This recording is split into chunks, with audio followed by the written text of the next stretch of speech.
napping. Hello, hello, hello. Holy cow, look, there's 6 of you already. I'm sorry, I just went to... Holy cow, I need to turn that light down. Hello, Cindy Askin. I'm here. I'm here now. I am here, I am here, I am here. Yeah, I need to unplug this. I'm sorry, I went to do some things to make the last couple minutes before I had to go live go by fast, and they took longer than I estimated they would. Hello, Cindy. Hello, Irma. Hello, Amy Jo. Hello, Christina. Hello, Holly. Hello, Churakita lovers, Shannon. It's nice to see you all. Just jump up already. Just jump up already. Go lay down on the bed. Go get on the bed. You don't need to be out here driving me fucking crazy. Go lay down on the bed. Go on. You are on my last nerve. So please already, go lay down on the bed. My stomach doesn't feel good. You're fucking around out here, getting on my nerves. Just go on with your bad self. Okay, I got my tea cooking. I'm so happy you've been waiting for me. Hello, relative ancestor. Hello, Lily. Hello, Deanna. Nice to see you. Hello, Rebecca. Holy cow. Hello, Vicky Stark. Yay, you've been waiting. Yay. You have a Pelosi truth meeting? I don't know what that means, but thank you for coming then. Yes, it's tea time, Holly. Hello, Linda Hughes. Welcome. Linda Hughes is in the bus. Yay. So we're all in the bus for story time. Which stories are we going to tell? Which stories are we going to tell tonight? Well, we can chat for a few minutes before we don't have to go right into story time. Unless you just want to. I typically have to warm up to the idea. We can chat for a few minutes. Hello, Misty.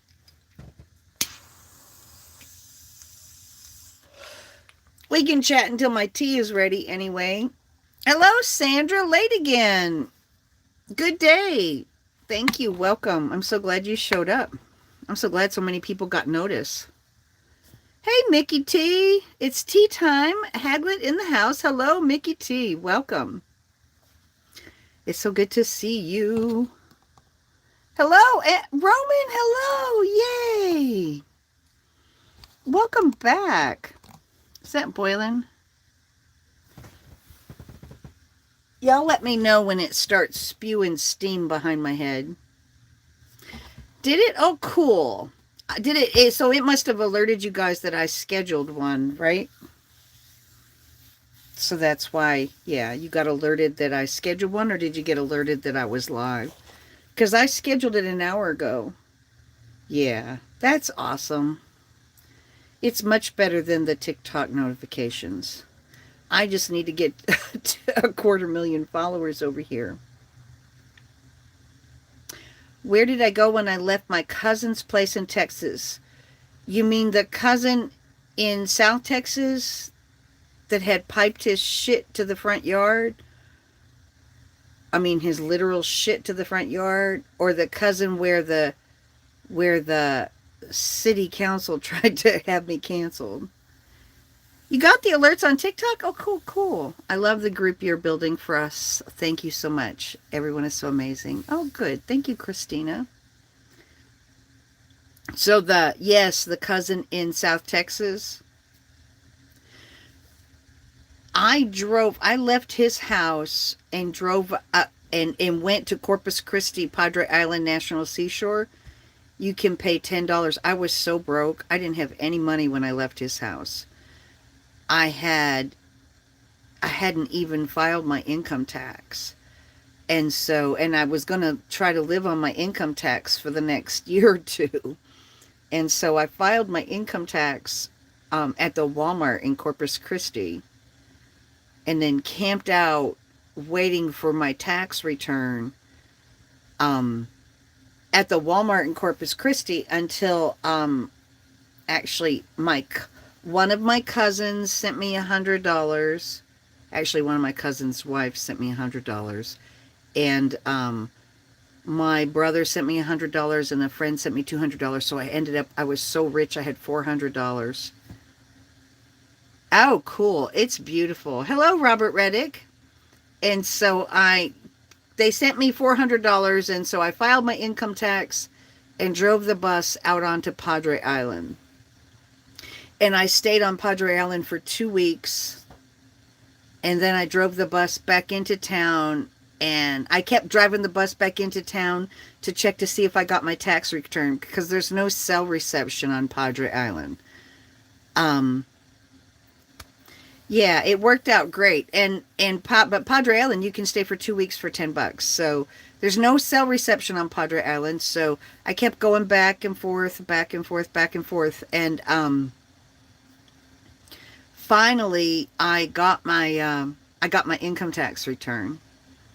And so I went back out to the National Seashore and I bought a 1-year parks pass with my income tax, thinking that I would find parks to stay in all over Texas as I tried to make my way through the disability thing that I had to go through.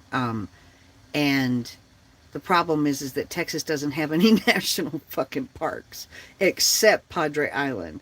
Or there's one down on the Guadalupe, there's one down on the Mexican border, but it's not anywhere near where I needed to be. And so I ended up not using that parks pass at all, like not even one time. Well, no, I did use it. I did use it to stay on Padre Island for a couple of additional weeks after I got my income tax return. And then I started making my way north. I had to find a way to, then I started having money, so I needed to figure out a way to get an address, because I didn't have an address at my cousin's house anymore. And so my sister in Denton said that I could use her address. So I changed my address to her address, and I changed all of my disability paperwork to her address. And then I just had to survive for, let's see. Holy cow, I just had to survive. That happened in January. And I lived from January until August on my income tax in my bus. It was so freaking hard. It was so hard. Oh shit.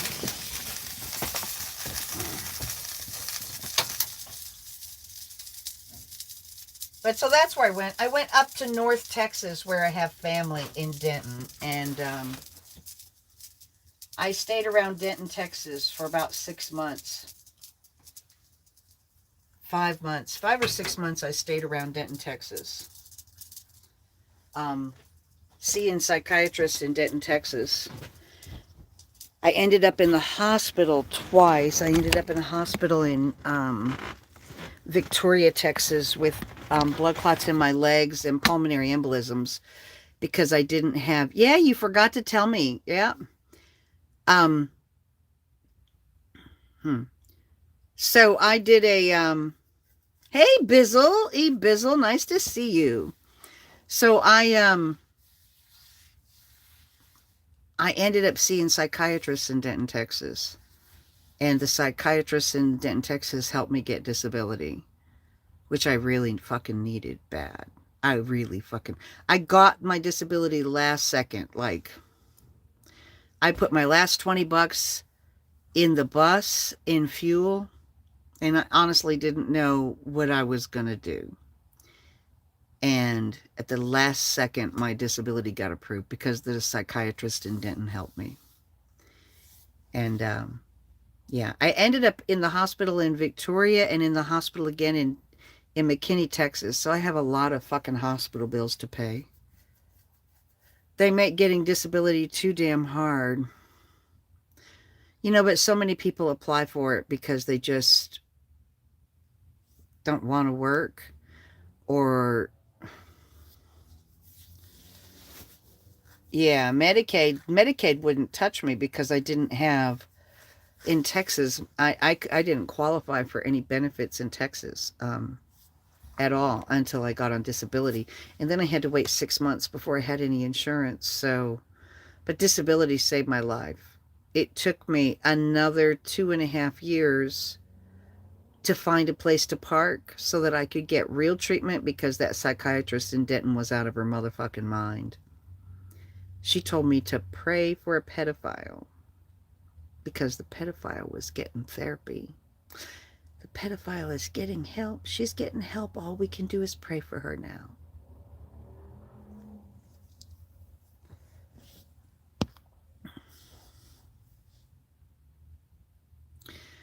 Well, I think the key is getting a physician that supports you. And just hang in there, you know?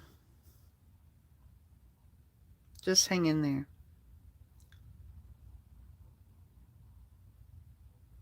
Yeah, it's really hard. You know, you can't find the fuck you emoji.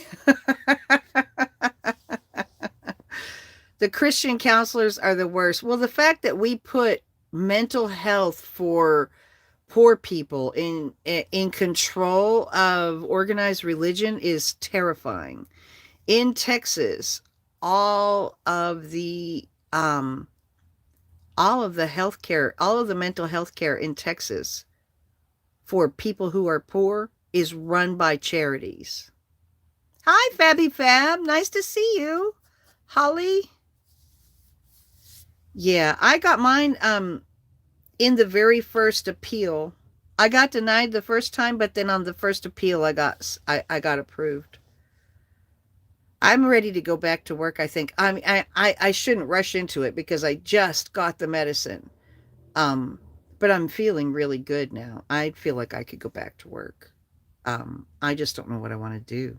I'd like to try to make the TikTok thing go crazy. You can't see everyone's comments? Oh, that's crazy, Christina. I'm still on a real low dose of Effexor, right? And so that's why I'm trying to stay stable. Yeah, I don't want to end up back on disability. So they told me that in 7 years, in 2022, I am going to go through in 2022 or 2023. Wait a minute. 2024. In 2024, I'm going to go through a review. So I have between now and 2024, and I feel like before I go through a review, I'll be off disability. I just don't know for sure what I'll be doing.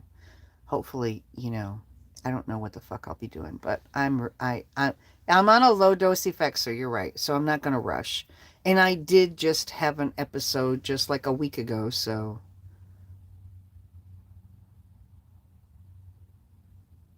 I'm going back out and back in. Oh, you left and came back and then it fixed it. Okay, good. Yeah, I don't want to end up going through that kind of a nightmare. So, but I really would like to be off disability by the time they do my review, because then I won't be forced to take, I don't know. I mean, I feel like if I go into a review and I'm not off disability by then, they're going to cut me down. See, I don't get the minimum on disability because I was an engineer when I was disabled. And I'm just afraid that if I wait until that review, they're going to cut me down to like the bare minimum. And that's really going to suck. To go from what I'm getting now to what the bare minimum is really going to suck. So I would prefer to just go ahead and get off disability. Now I don't get any pensions. I blew that. Yep. Nope. I don't get any pensions. I just get disability. But I feel like I have a chance to go back to work again. I don't feel like I'm doing good. Hi, Chris Graham. I am doing well. I'm just here doing story time. Just here doing some story time. But anyway, that's where I left after I left my cousin's house. Insane. It was really seriously insane. I was afraid more than once there, and I felt so horrible leaving their house because they had a young daughter that I really connected with. She was like 19.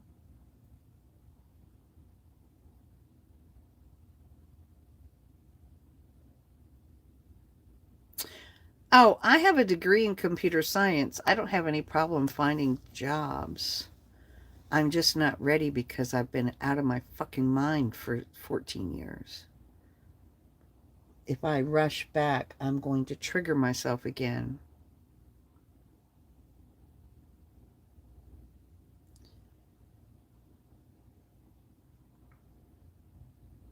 Oh, will they just let me know? Yeah, I mean, I know how to find a job, Mickey T. I know how to find a job. I I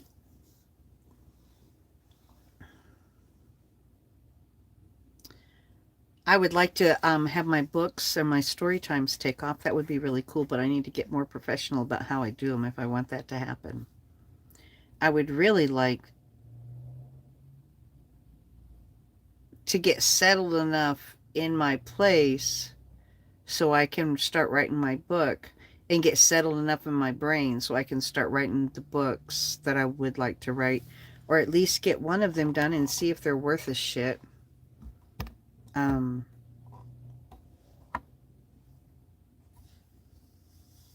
yeah, I could write my books before I'm off disability, and maybe my book could start me in a different direction from, I really don't want to go back to spending all my days in a cubicle.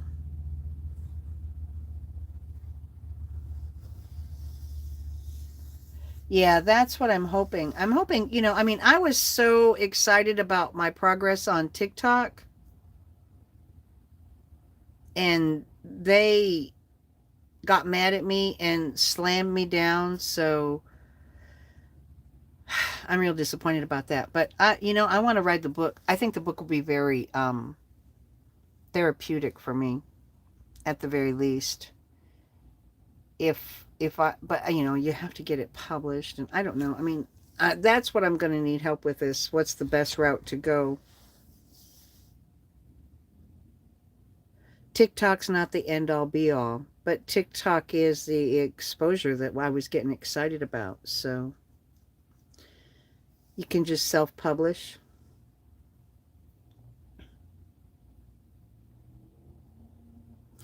Just publish it in an electronic format.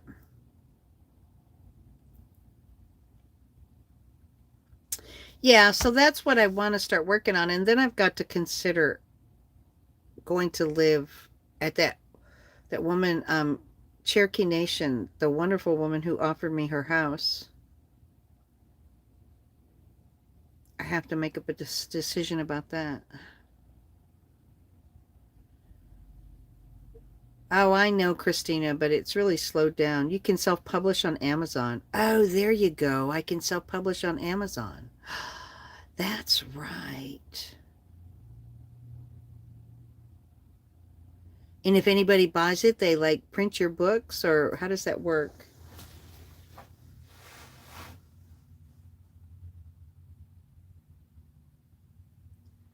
Okay, so there you go. I would like to do a podcast.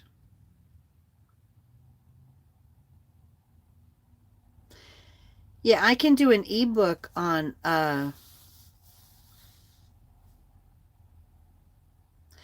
right, good night, goodbye, Roman. I hope I come back tomorrow as well. Anyway, so that's my plan for right now. But I'm so thankful to be on medication. I'm a different person. I just wish I'd had it a year ago. I would have been, so many things would have been different if I had it a year ago.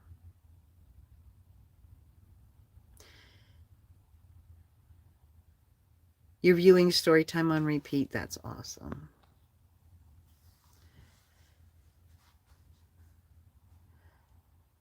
A friend of yours did this and moved away? I would love to be able to move away. I'm a lot calmer. Yeah, I really am. I'm a different person. I really am. As long as I don't get triggered. Nobody fuck with me, okay? Keep your dicks away from me. I shouldn't say. Oh my God, there is no fucking help for me. No help for me. Just don't fuck with me, assholes. And I'll be fine.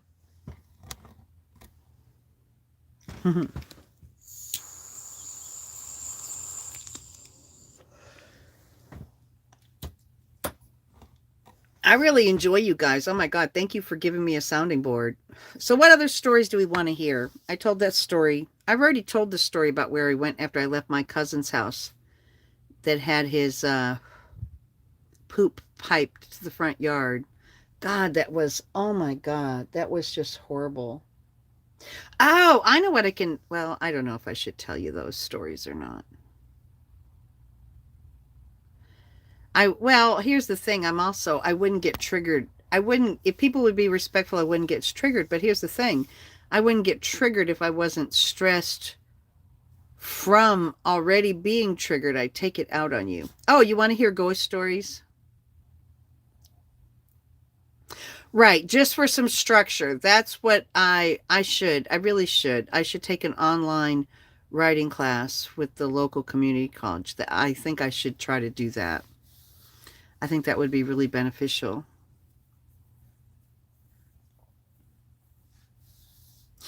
Well, I don't know. I mean, I don't know ghost stories.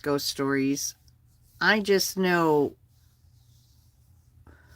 experiences that I've had with people who have passed or with things that I felt like were supernatural. What's my best Christmas story?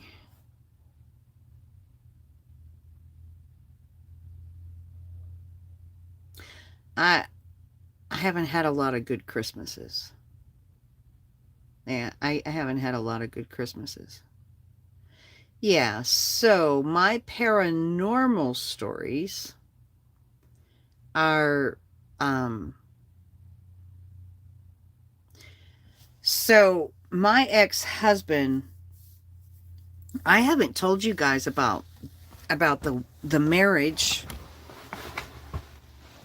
the 7-week marriage I had.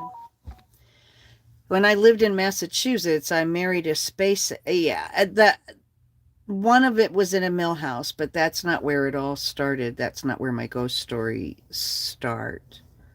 Um, the mill house was in Massachusetts though, but I was married in Massachusetts for 7 weeks. But I dated him, or we were together for total 3.5, 4 years. We didn't. That 7 weeks that we were married was the end of a long, painful, brutal relationship. And he was heavy into the paranormal. He thought he was, like, the first time I went out with him, he told me he was a medium. Um, and he did aura readings, and he went and did Reiki. He got Roft. He believed in transcendental meditation. He played a bass in a band. I mean, he was like the epitome of a fucking bad boy. Um, oh, I don't want to talk about him. I don't want to talk about him. We're going to talk about Massachusetts.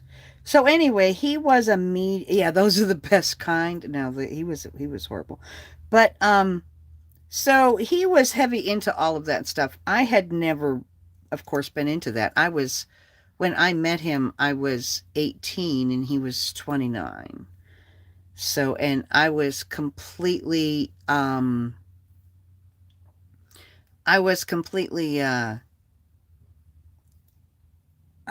what's the word I'm looking for?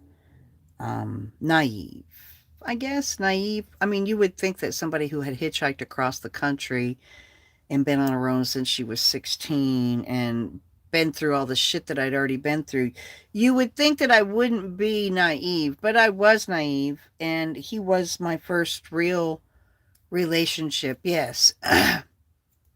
Yes. I met him in Massachusetts. I was working in a paper mill. Um, and he was working. I got a job at a paper mill when I was 18.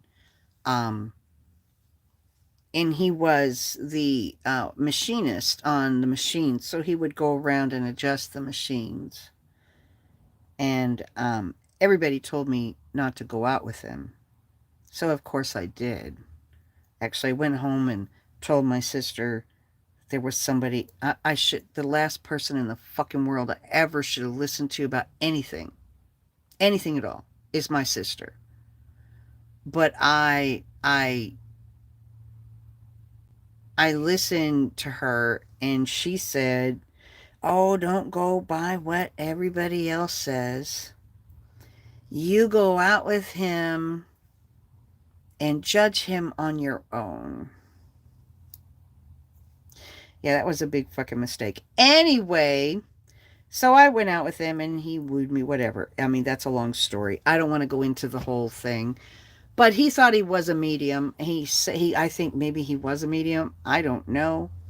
Um, but he would go to one time we went to Lenox to this playwright's house who was also a medium. Actually, the playwright, he was from New York City. Um, he was saying that, because the Berkshires have all of you've got a real crazy mix of cultures in the Berkshires of Massachusetts.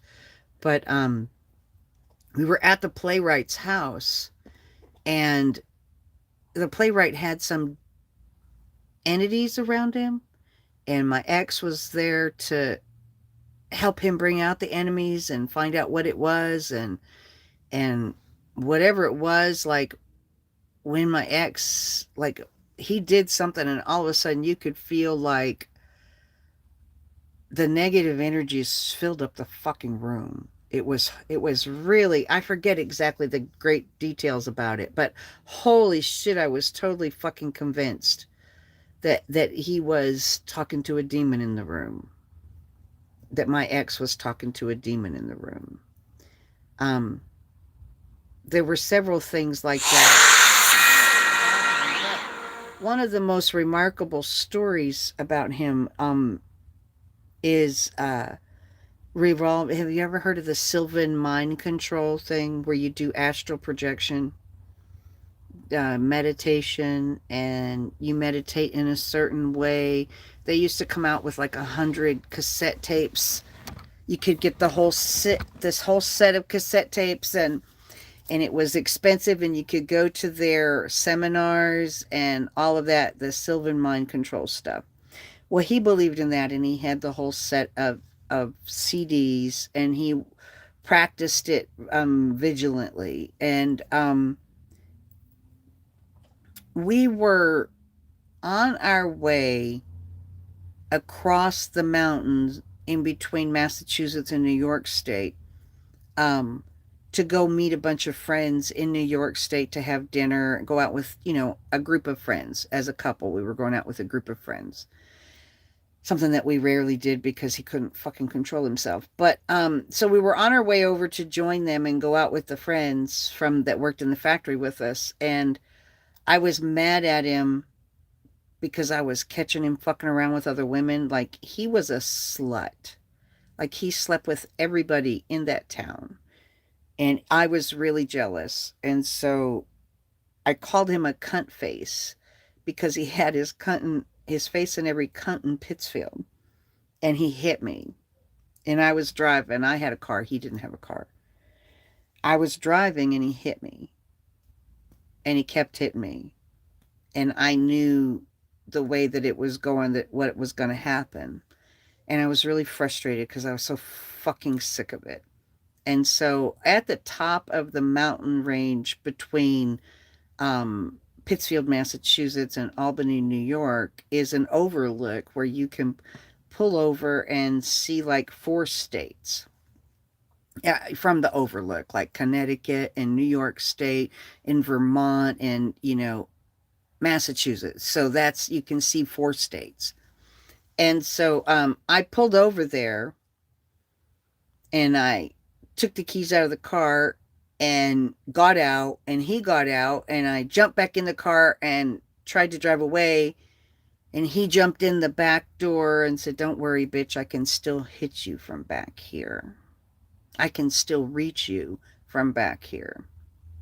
Um, and so I was so frustrated. I put the car in park and I got out of the car and I went over to the guardrail and I just screamed like this guttural scream at the top of my lungs, and I threw my fucking keys off the side of the mountain.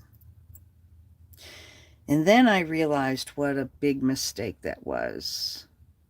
And so I went down the side of the mountain to try to find my keys. It was right at dusk and I threw it hard, and the side of the mountain was steep, and there was no fucking way I was going to find those goddamn keys. I mean, it was dusk. I didn't even see which direction they went. Honestly, I just threw them as hard as I could because I was so frustrated. I didn't want him to get them, you know? And so I went over the guardrail and started down this side of the mountain to try to find the keys, and I was crying. And he's sitting up on the guardrail laughing at me while I'm crying and trying to find. He's sitting on the guardrail mocking me. And I said something, I don't remember what it was, but he came for me. And I knew he was gonna, I mean, I was like, no, I am so fucking This was early on in our relationship, relatively early on. And yeah, it was actually pretty early on in our relationship. And I was so sick of him hitting me. And so when he came at me, I leaned back. I was on the ground and I leaned back and brought my legs back as tight as I could. And when he got close to me, I kicked both of his knees out from under him. I hit his kneecaps with my feet as hard as I could. And I tried to scramble up the mountain.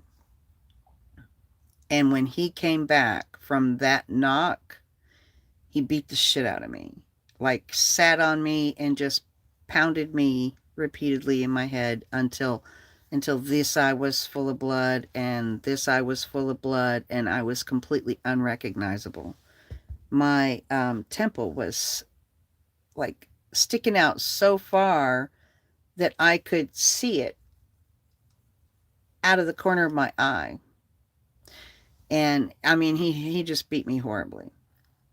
And I went into shock, and it's a long story, but um yeah, it was really horrible. And I went back up the side of the mountain, and I didn't know what to do. I was just, and he was like, as soon as he was finished, like when he was done beating me with his fists, he took me and threw me off to the side. And I turned around and came up, and he saw my face. I mean, immediately, as soon as, I mean, it showed. It's not like it took a minute to show. It showed immediately. And he saw my face and he said, "Oh my God, I'm so sorry. What did I just do?" So he flipped into his I'm sorry mode immediately when I came back up after he beat the shit out of me. And so I was in shock. He took over, and we went back up, and he got water out of the jugs and he used it to clean my face, and we locked the car up. Then he started hitchhiking. We got a ride. He took me out to fucking eat at a fancy restaurant in town. And when we went in the restaurant and sat down, he said, go put makeup on. Go put makeup over that." And I just did what I was told, like I was on autopilot. I went in the bathroom and I put makeup over my face and I went back out and he ordered food and I just sat there looking down the whole time. Just sat there looking down. I was like I was 18 years old. And he ordered food, sangria.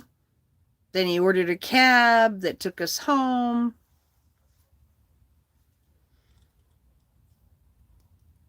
And then I went home. How the hell did that work?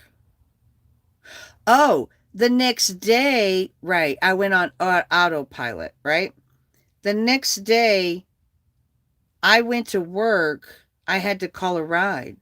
I went to work and asked, he said, go to work and ask them, tell them that you need to take vacation. Tell them that you fell down the side of the mountain, that you got out of the car to go to the bathroom and you fell down the side of the mountain, and ask them if you can take vacation.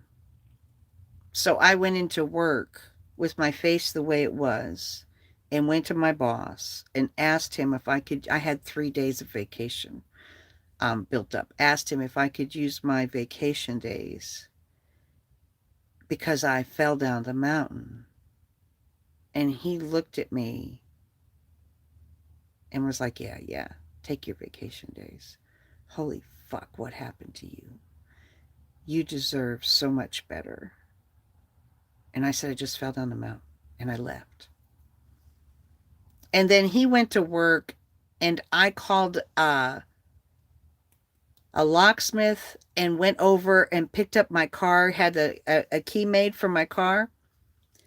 And then I picked him up from work even, and we spent the night, and then we did laundry. And it was like the next day we're doing laundry and I'm sitting there still in shock. I'm in fucking shock. The whole time I am just in shock. And I'm sitting there on the bench while he's doing laundry and acting like nothing happened, acting like nothing's wrong, acting like I'm not sitting there with no whites in either of my eyes, with my face so swollen that I look like something out of a monster. My sister's children remember me looking like that. My face looking like that. I mean, well, I'm sure you've all seen people get the shit beat out of them. Anyway, I'm sitting there while he's doing laundry, and all of a sudden it's like he's acting like nothing happened. He's acting like nothing happened. He says, after we get done doing laundry, we can go get some ice cream. How the fuck is he acting like nothing happened? So he finished laundry and loaded it in the car, and I drove him to his house. And he got out of the car and opened the back door and got his basket of laundry out. And I hit the fucking gas and left. I had my own apartment. So I hit the gas and left. I left him. And I went to my apartment. And the next morning, the very next morning, he called me and said, I know that you don't want to see me or talk to me, but I astral projected last night, and if you come get me, I can take you to your keys. Now, my keys were important to me because I'd had that key ring since I'd been in Utah when my sister died. So when my sister died, my brother-in-law bought a brand new van. Like, my sister turned into a new van.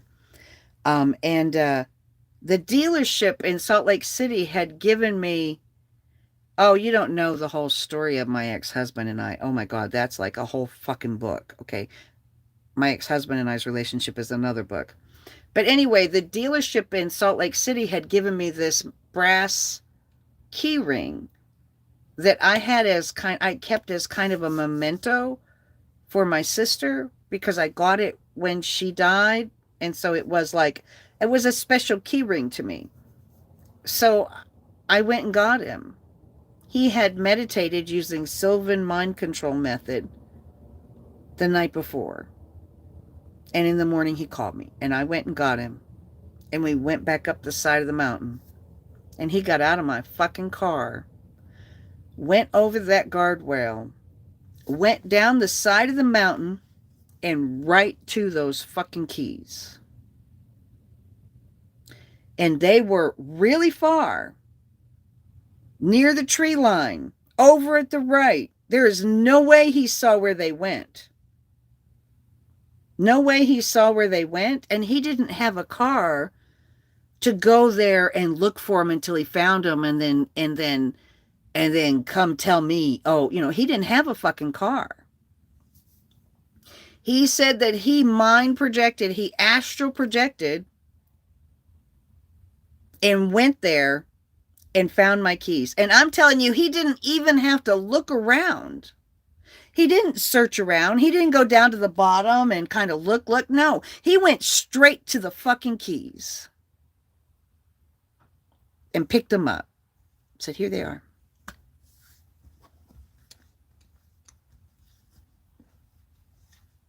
That's a true story. That's a true fucking story.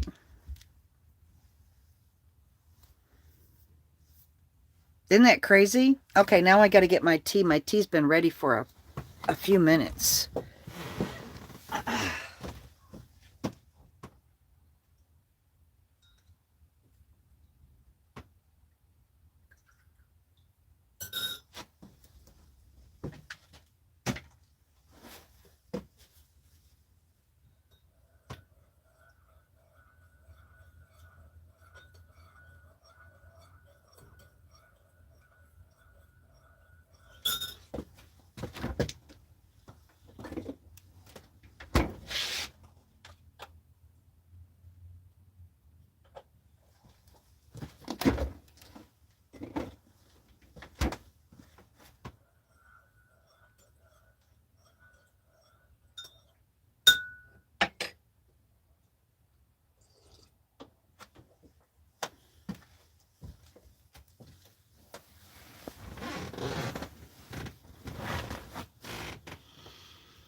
Craziness, right? You're so welcome. That is a true fucking story. There were like 2 or 3 things, several things that happened like that, but that's the one that really stands out the most in my brain. That really happened. I could not fucking believe it.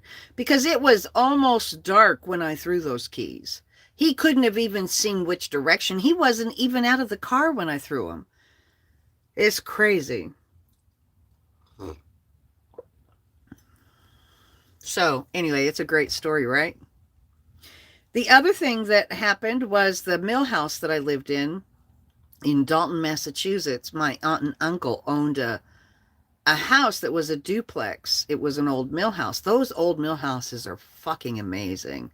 I just love them. But anyway, they owned an old mill house that was a duplex. And when my ex and I finally broke up for good, they offered that duplex for me to rent. And it was a really good deal, so I moved into it. It turned out to be kind of a mistake. But that mill house, I believe, was haunted. I never in my life have I had trouble sleeping at night. Not once. Not even when I was little. But in that mill house, there were like ghosts that bothered me.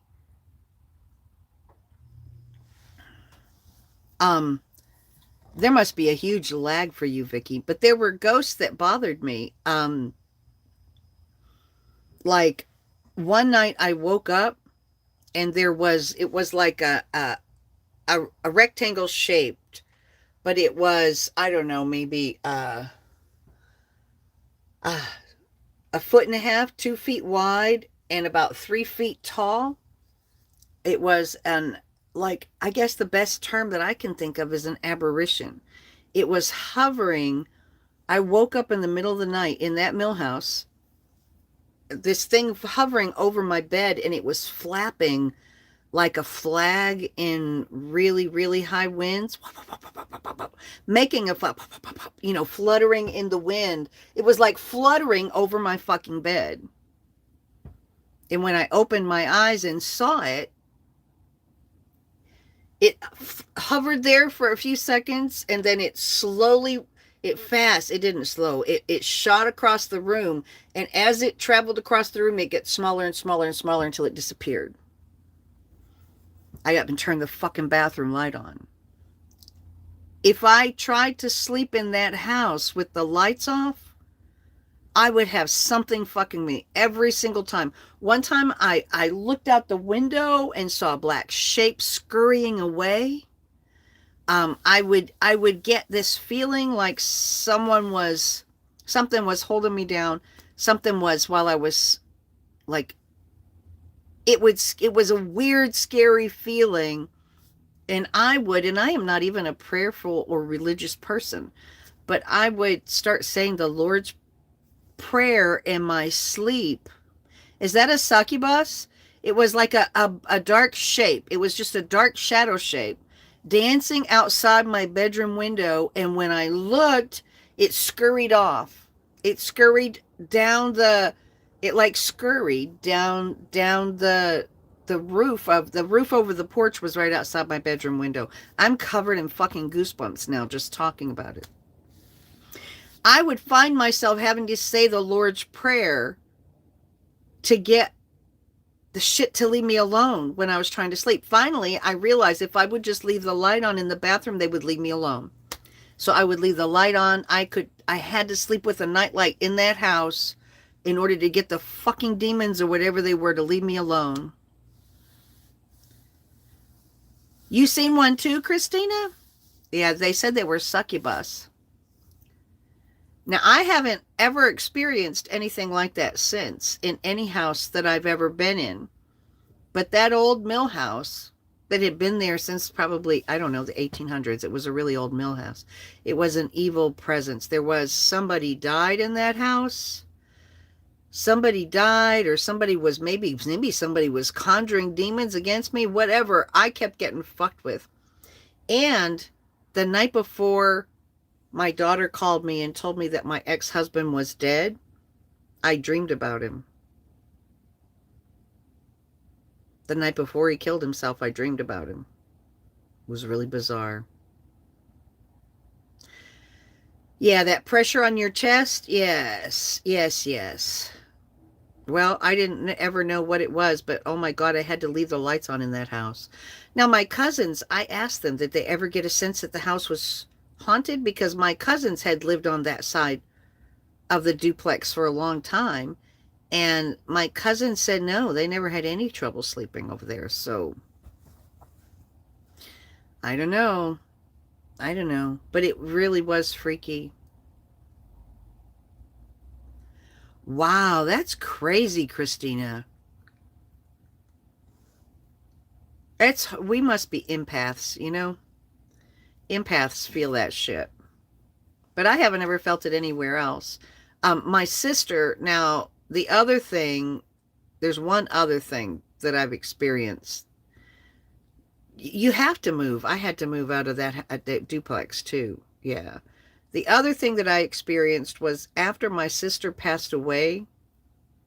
Like my sister, when I was there for a weekend before she died. And she took me around her house and showed me everything. Told me about every single neighbor. Told me about everything. And then 3 days later, she died. Really? You think there was a poltergeist?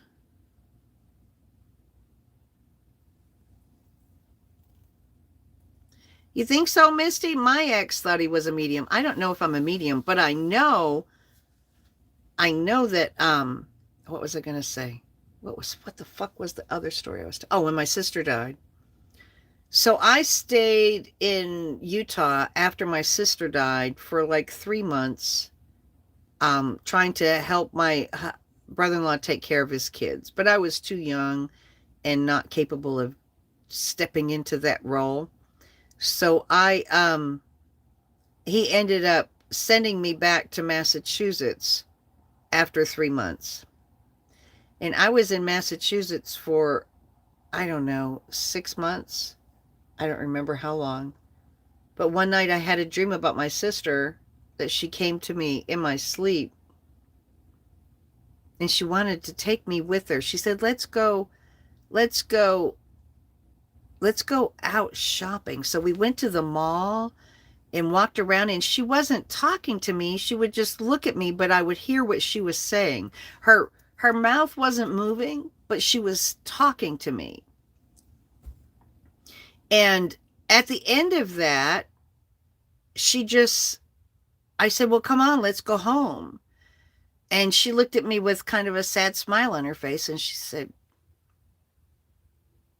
like, I can't go. And so that happened. And then about a week later, she came to me again in my sleep, and she said, come on, let's go. Come on, let's go. Come on, let's go.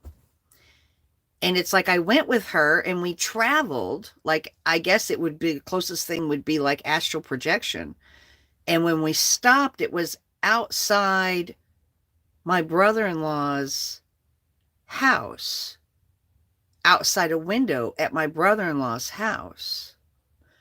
And she looked at me and she was like saying, help them. Real sad look on her face. And so I looked at her and I looked in the window, and all of the furniture in the window was covered with dust cloths.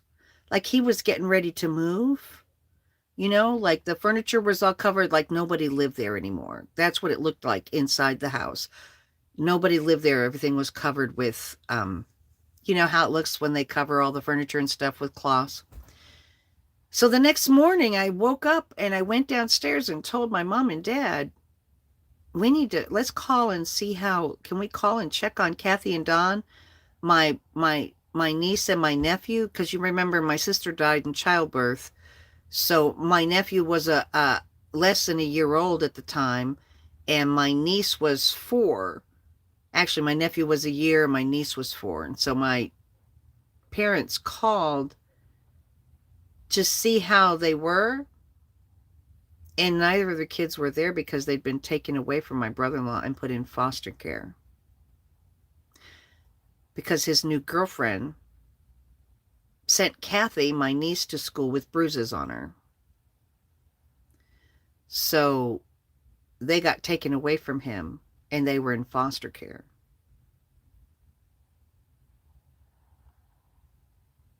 And my sister was asking me to help. My parents ended up getting custody of them. My brother-in-law was so in love with his new girlfriend. He married her. He was so in love with her.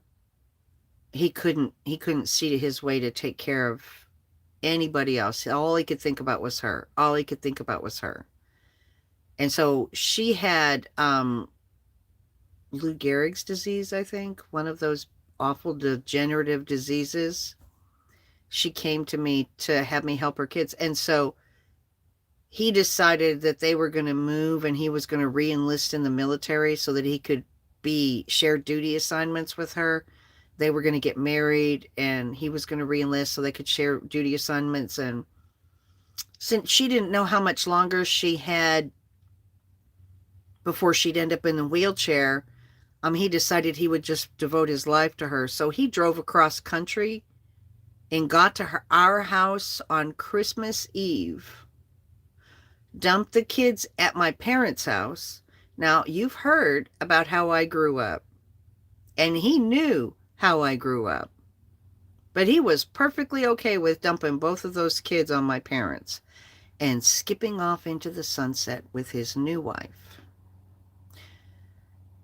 And so he left, he got there Christmas Eve and he left Christmas Day, but at least the kids got out of that situation. But my sister came to me and told me I needed to go help her kids. She came to me regularly for the first few years after she died. And then she stopped. So that's that. Story time. Look at that. We've almost been on for an hour.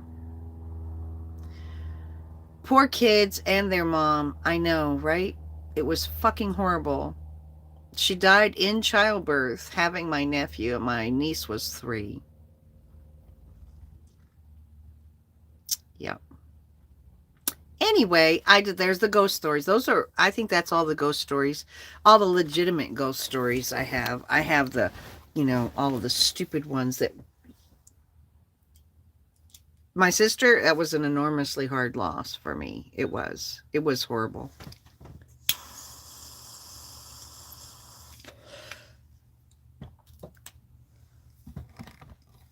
Thank you. I'm going to try writing my book.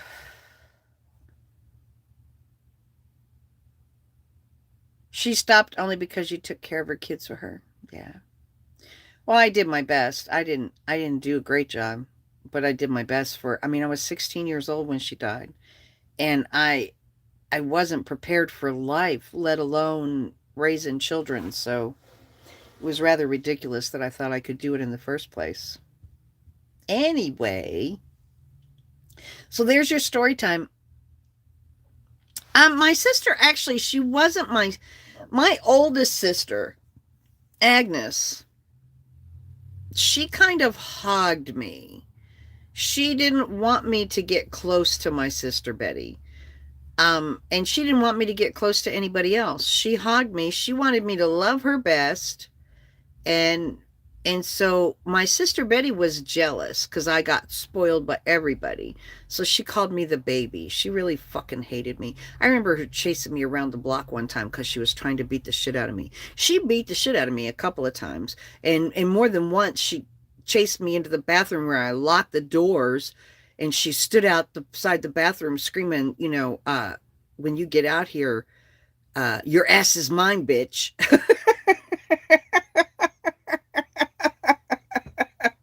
She really liked to beat the shit out of me. When she was little, she loved horses. And we lived in this house, and she made friends with the neighbors who had a horse. And they let her take their horse out for walks. And she would bring that fucking horse into our kitchen and get it a drink out of the sink, a drink of water out of the sink. She loved animals and horses. And she rode that horse bareback, and she put me on, actually, she yeah, she was riding that horse bareback. Oh, thank you, Christina. And she put me on the horse with the reins, and then she slipped off its butt and slapped the horse on its ass and stood there laughing while the horse took off down the street. And I held on for dear life, screaming my brains out. Ah!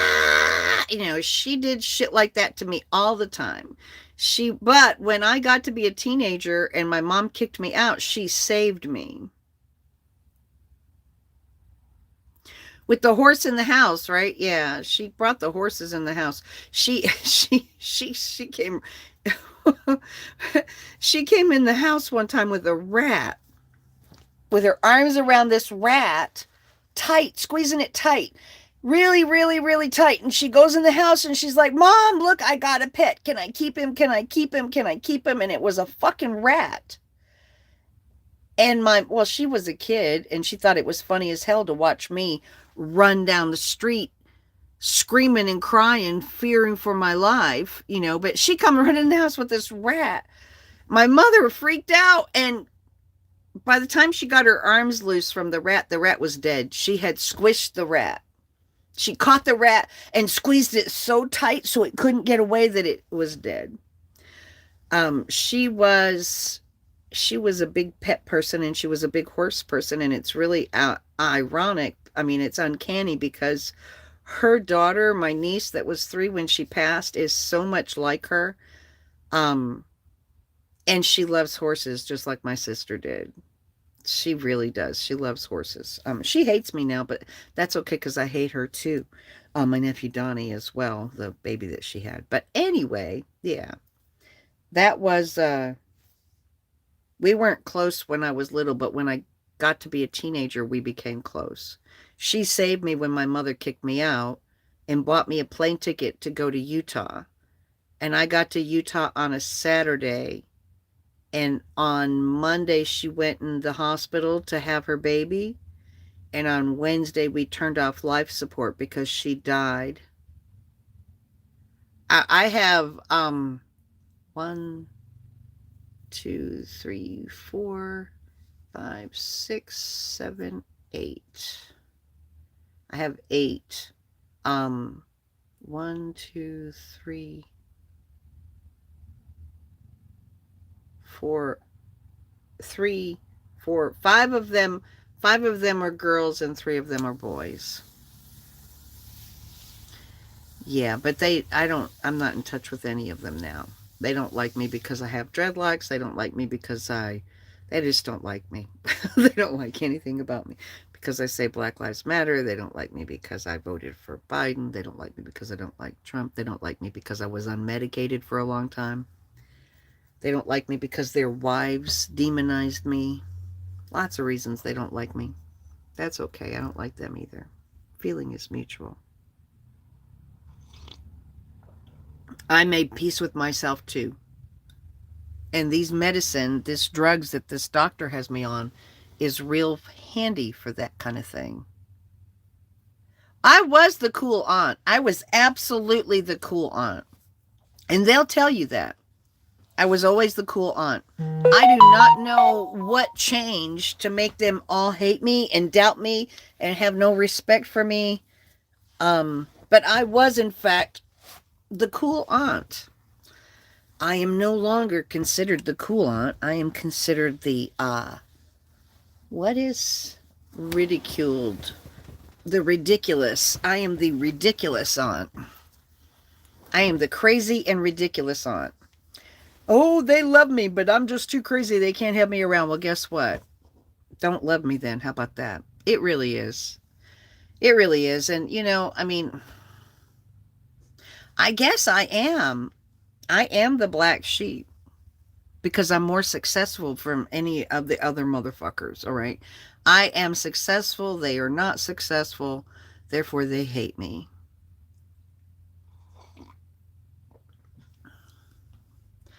Those who don't, those who know me well, and those who don't can go to hell. That's right.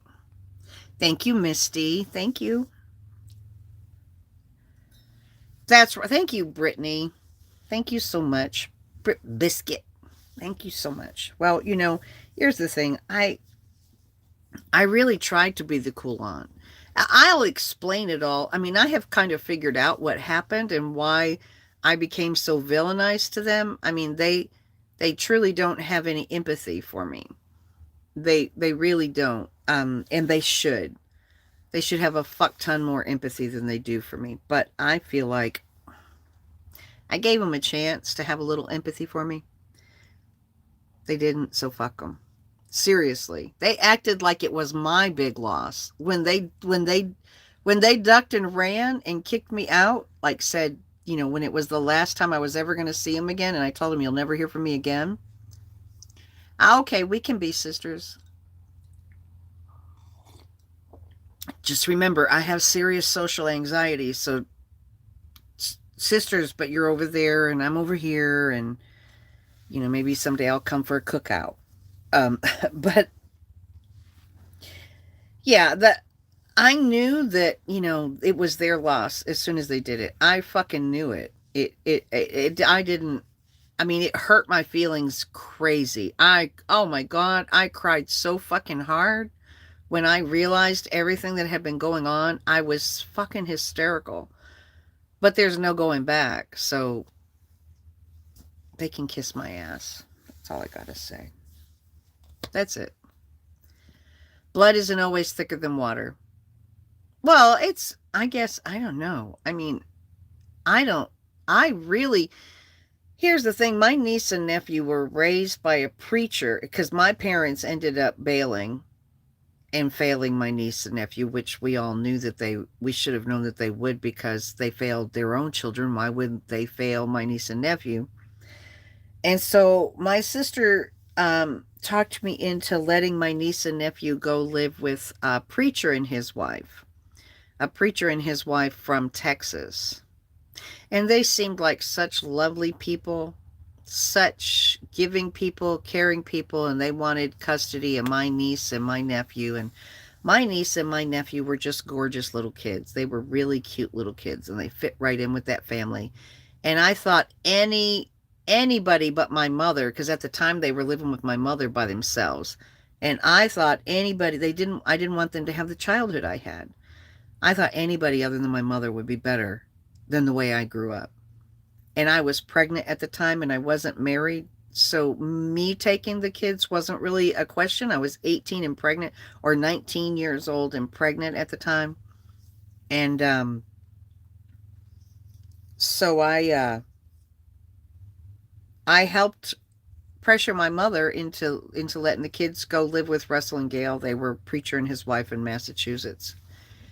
And I thought that Kathy and Donnie like to brag that they raised them to have so little empathy and tolerance for other people.